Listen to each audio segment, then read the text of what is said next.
Француското председавање со ЕУ не донесе ништо ново. Бугарското вето остана и покрај заложбите на Макрон да ги седне на заедничка маса премиерот Ковачевски и председателот Румен Радев. Повеќе од очигледни се политичките и економските групирања на земјите од Западен Балкан како замена на блокираните евроинтегративни процеси. Колку земјите од регионот може да се европеизираат, но и дали отворен Балкан станува алтернатива на ЕУ, додека економската, енергетската криза, но и безбедносните случувања во Украина ги загрижуваат граѓаните на Македонија, се дилемите кои се актуелни во периодов во јавност. Западен Балкан повторно е во фокусот на европската и светската дипломатија. Овој пат за разлика од минатото, кога вниманието беше насочено во регионот кон решавање на конфликтите, натрешните политички нестабилности и проблеми, сега состојбата е поинаква. Под заборавени од ЕУ, лидерите од регионот во Охрид седнаа на заедничка маса и договараа соработки од полето на културата и туризмот, енергетиката, па се до решавањето на корупцијата и борбата против даночното затајување. Бојан Маричич, вице-премиерот за европски прашања, вели дека политичките и економските групирања во регионот не се замена за блокираните евроинтеграции. Иницијативата Отворен Балкан никогаш не била наменета за да ги замени европските интеграции, напротив, била наменета за да ги помогне, да биде комплементарна со нив, значи да може да функционира заедно со нив, но исто така и да ги потикне државите од Западен Балкан по европските правила да почнат да ги тргаат бариерите за проток на луѓе, капитал, стоки и услуги. Целта е значи да имаме прагматични придобивки, практични придобивки за нашите граѓани, за нашите бизниси и за нашата економија, да го олесниме животот на граѓаните, да ја подобриме циркулацијата помеѓу државите, границите да бидат пофлексибилни, а економиите да бидат побрзо растечки. Тоа е целта на оваа иницијатива, без никаква политичка позадина, која што би можела да значи замена на европските интеграции. Така што остануваат европските интеграции наш приоритет и патот кој што не се откажуваме. Од друга страна, Маријан Забрченец, националниот координатор за Отворен Балкан, истакнува дека во несигурно и недоверливо соседство нема лидерство и просперитет. Регионалната соработка би рекол дека доцни овде на Западен Балкан и не е никаква замена за Европската унија.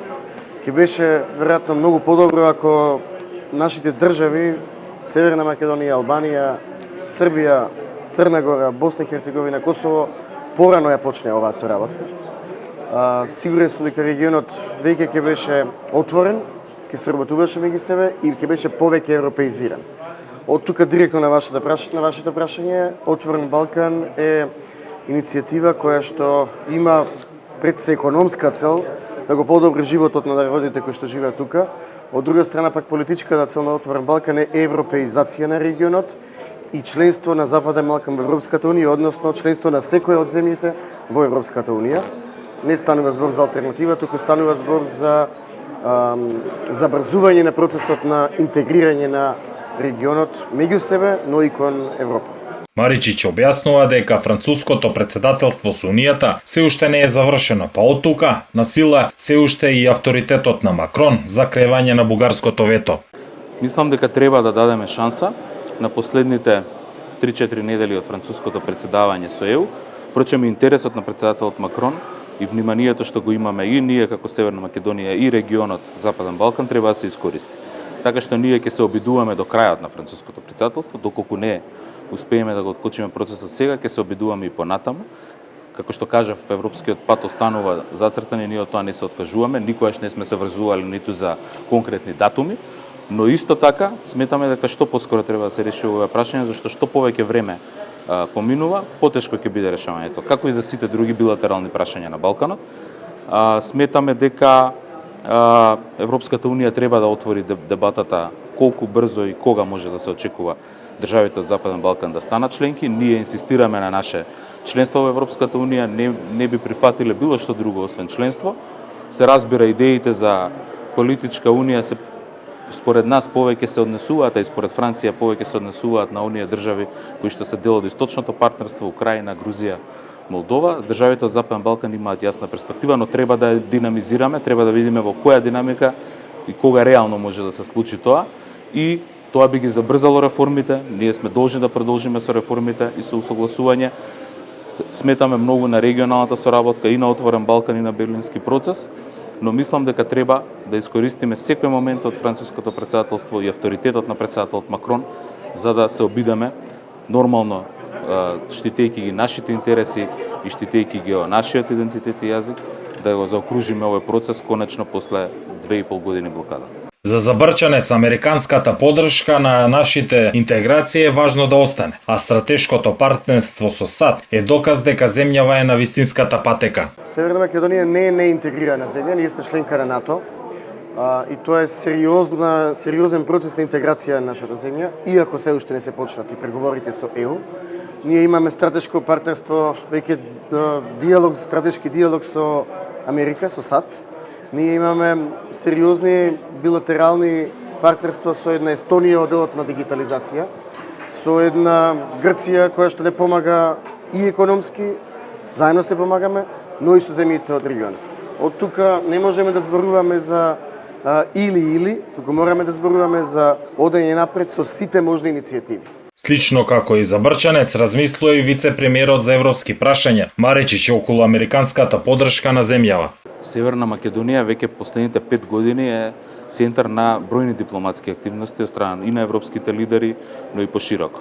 Ние сме свесни дека и пред неколку години имавме, во последниве неколку години ќе имаме 2 посети, втора веќе посета овој викенд на германски канцелар.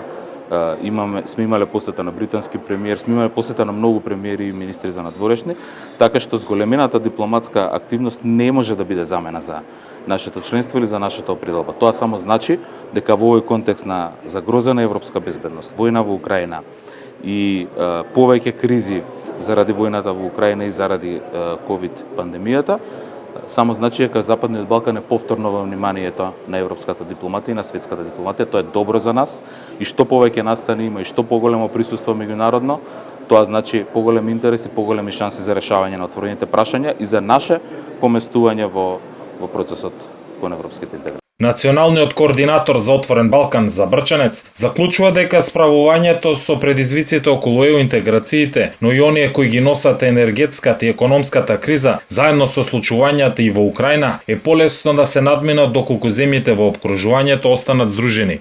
Ќе продолжат да паѓаат бариерите и рампите помеѓу државите членки на Open Balkan. На границите се побрзо ќе оди протокот на транспортни возила, на камиони, но и на возила, односно на граѓани. Веќе има во најава една иницијатива за усогласување на системите за патарина помеѓу Северна Македонија, Србија и Албанија. Тоа значи дека ќе се намалат оние гужви по патарините, бидејќи ќе се премине кон електронско наплаќање, кое што ќе функционира со тој популарниот електронски так по било која од трите држави. Се подпишуваат договори во областите туризам и култура.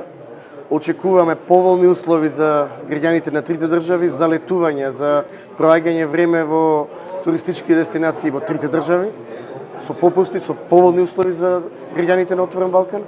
Очекуваме соработки културни.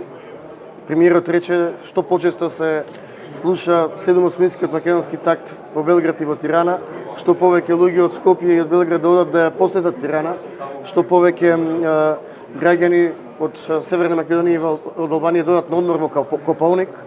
Тоа се можности кои што дел од нашите граѓани не ги искусиле. Отворен Балкан ќе создаде таа можност. Сосема кратко, во однос на енергетиката, имајќи во предвид што не очекува, што се случува во моментот, што конкретно може да добие Македонија од вакво сврзување? Пред се, сојузништвото со Албанија и Србија во рамки на Отворен Балкан значи дека не сме веќе мал пазар, туку стануваме многу поголем пазар. Претседателот на Србија Вучич најави формирање на работни групи кои што ќе се бават со заемно помагање со цел да се преброди зимата во делот на обезбедување на храна и на енергија. Од тука сигурен сум дека е полесно да се справувате во економска криза заедно со Албанија и Србија отколку сами. Франција, која во моментов е председавач со ЕУ, сака спорот со Бугарија да се надмине до крајот на месецот, но таквиот исход за сега е неизвесен. Оставањето на геостратешка празнина во нашиот дел од Европа не е опција. За сега на земјава, покрај иницијативите и самитите како Отворен Балкан, Преспа форумот и Берлинскиот процес, и останува и договорот за стратешко партнерство со САД, опции кои остануваат отворени за напредокот на државата и граѓаните.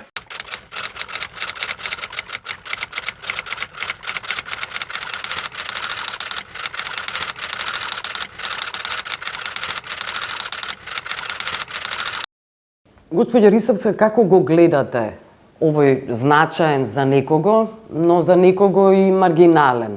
Може и игнорантно да се однесуваат некои политичари. Овој момент кога одамна Макрон, францускиот председател, покажува амбиција да го реши спорот македонско-бугарскиот, сега најавува дека кога ќе дојде времето е подготвен да ги прими Македонија и Бугарија, за да се потпише, да се конечно да се стави крај на билатералниот спор, но ова доаѓа откако Румен Радев, бугарскиот председател, му рече не на Макрон за средба.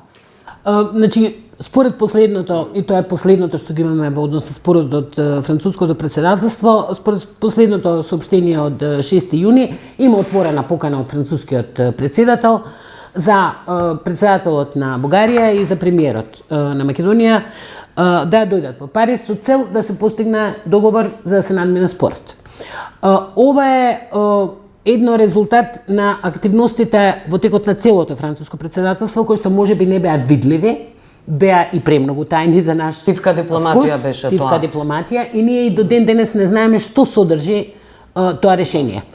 Додуше и бугарската страна тврдеше дека не знае што содржи тоа решение, но веруваме дека сепак тие многу повеќе знаат, особено што имаше и зачестени контакти меѓу Министерствата за надворешни работи по онаа пауза по инцидентот во Битола.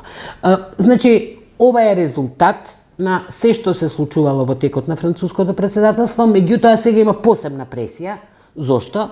Затоа што во јуни на дневен ред се државите од источното партнерство, тоа веќе го ветија европските институции, и ако нешто таму треба да понудат, тие се свесни дека не може да го прескокнат Западниот Балкан. Меѓутоа, проблемот е што во Западниот Балкан тие не можат да покажат ништо друго напредок, освен отворање на преговорите со Албанија и со Македонија, а тоа е во моментов закочено. Оттаму е тој засилен притисок од председателството да се покаже резултат сега на крајот на јуни. Бугарија не е заинтересирана, тоа Румен Радев го покажа јасно со тоа одбивање да има средба со Макрон. Значи, во Бугарија стана многу видливи разликите внатре во однос на решавањето на спорот со Македонија, и оттаму мислам дека француското председателство вниманието го префрли од премиерот Петков кон председателот Радев, оценувајќи го како најголема пречка. Од наша страна пак, од први дори не ни постоеше најава за покана, од наша страна пак се вика премиерот Ковачевски, веројатно сметајќи на конструктивност од наша страна. Да. Добро, во ова соопштение кое го гледаме од Елисејската палата, што се однесува до разговорите на Макрон со Ковачевски и со Радев, гледаме всушност дека говори Макрон и за почитување на правата на малцинствата и не потенцира на кои малцинства точно мисли. Може секако да се толкува. Говори за правата на заедниците, односно правата на малцинствата. Да. Правата на заедниците е нашиот речник, правата на малцинствата е стандардниот меѓународен речник. И ова е интересно што воопшто стои таму, иако во неутрална форма, што значи дека веќе има некаква артикулација на барањето на Бугарија за вметнување на бугарите во македонскиот устав, и покрај тоа што тоа не се наведува директно. Меѓутоа, тие инсистираа на гаранција, не беа задоволни од гаранциите, за нив не беше доволна гаранцијата од францускиот председател. Од друга страна, онака како што е формулирано, секако дека може да се толкува дека се однесува и на правата на малцинствата, на македонското малцинство во Бугарија, но за тоа сега не станува збор. Воопшто не е тоа на маса. Станува збор, тоа не е на маса. Она за што сега станува збор, практички станува збор за усвојување на преговарачката рамка и таму да отворање биде на првата. Да. Значи дека се разговара за тоа како тоа да биде вметнато, и мислам дека тоа е од наша страна посебно важно прашање, бидејќи се избегнува постојано, значи од наша страна црвената линија е нашиот идентитет. Ние ако ги вметнеме бугарскиот идентитет во нашиот устав без Бугарија да го признава македонскиот идентитет, не сме направиле ништо. Тоа е стапица. Тоа е стапица, да. Да. Добро, околу Open Balkan кој неделава се одржува во Охрид. И онаа идеја на Макрон, која навистина предизвика прилично бура, нова, специјална некаква политичка заедница во која и Македонија, како и дел од Западниот Балкан, би влегле. Гледате ли тука алтернатива и со Open Balkan, кој некако како да тежне кон таа заедница? Не, јас не би ги спојувала овие две работи. Значи, прво, оваа нова геополитичка заедница и политичка заедница, мислам, примарно беше замислена за да ги задоволи апетитите на Украина, Грузија и Молдавија, кои што нарасна во меѓувреме. И дека ние не треба да влегуваме во стапицата на таа геополитичка заедница, туку да инсистираме на нашиот пат, кој што е ветен уште пред 20 години. И да повторуваме дека тоа е ветувањето. Значи, кога во 2003 со Солунската агенда се отпочна тој процес, беше многу јасно кажано, потврдено, ветено, запишано, дека нема да има друг процес до пристапувањето, освен стабилизација и асоциација. Сега да се измислува некој нов процес, процес е навистина Не фер. Но во политиката нема фер. Но во политиката нема не фер, но тоа не значи дека ние не треба да ги подсетуваме на тие ветувања. Впрочем, зашто се работи сега со Украина? Да. За едно такво многу слично ветување 20 години подоцна, односно менување на ставовите.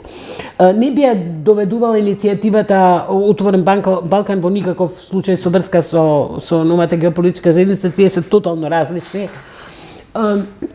Значи, Отворен Балкан е една иницијатива која што се подпира на локална иницијатива, на локална политичка волја, што е многу важно. И јас од тој аспект сум прилично позитивна, бидејќи кога локалните политички водачи преземаат одговорност за нешто, мислам дека тоа има повеќе шанси да обстане, отколку да е наметнато острана. Секако дека тука имаше влијание и фактот што пристапувањето затеи, значи застана, регионалните иницијативи се многу бавни, се одвиваат многу комплицирано и засега ова иницијатива е успешна затоа што е фокусирана на работи кои што се видливи за бизнисот и за граѓаните и заради посветеноста. Мислам дека е добро што се оди во оваа насока, што веќе се потврдува 2-3 години поред, наспроти дури и неволноста од страна на Европската Унија, кај што имаше и негативни реакции, се инсистираше на инклузивност, но сега полека се прифаќа кога се гледа дека има резултати. Она што го гледам како проблеми можни е спроведувањето, значи треба многу да се внимава на спроведувањето, да не се комплицира дефинитивно, да не се одвојуваат напорите, меѓутоа многу да се внимава на спроведувањето, да се спроведува еднакво за сите секаде и на стандардите. Значи не треба да се попушти под високи стандарди, односно европски стандарди, затоа што тоа веќе би не водело надолу, а не нагоре. Значи мислам дека насоката во која што ова се движи е добра, но треба да се внимава, да се задржи фокусираноста, да се задржи политичката посветеност, а да се внимава на спроведувањето и стандардите. Добро, благодарам за овој разговор. Благодарам и вам.